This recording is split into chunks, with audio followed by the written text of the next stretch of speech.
Mrs. Barton, if you'd like to take He wasn't happy at the end. He wanted out, to be gone, and I asked him, I begged him to let me help. What's she saying? I tried to make him listen. And I thought he was. He seemed to be. All the time he was just playing along.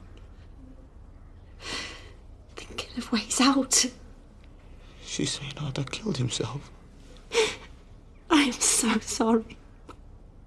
I swear to you that this is not what I wanted. It was getting too much. I know it would. Mum. I couldn't let him go. I couldn't lose him. Not again. Not after all the time apart when we were just back together. And he knew that. Let's call it a day, eh? Oh, no, I need to tell you. We'll take a 15-minute recess.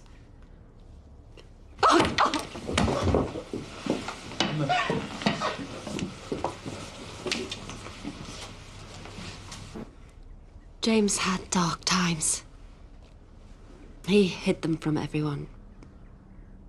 From me as well. A lot of the time, I think. He'd had a farm. We had. And he'd lost it. That wasn't down to him. No fault of his own. Have you ever tried farming? It's hard. Then some. He was forced to work for his brother's wife. Take her charity. I think he saw it as. She never saw it like that, though. Ever. I know. And we'd got our own place again at last. I thought that would free him from whatever. He kept apologising. I said to him, "You've got nothing to be sorry for." I'm sorry, Emma.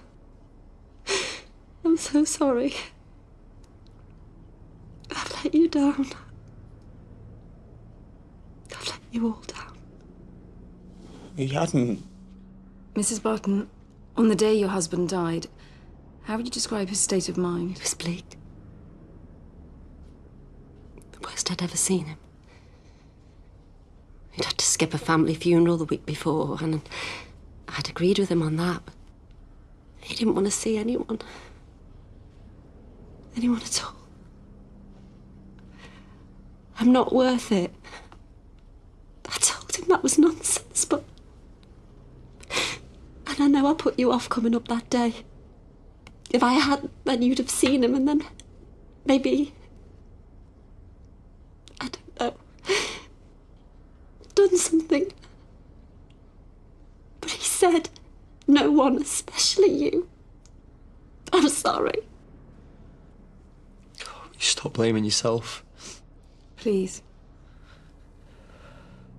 And I'm sorry that I didn't tell you before. I should have known that there'd be this. I did. I just thought they'd assume it was an accident. It might have been. His leg was bad.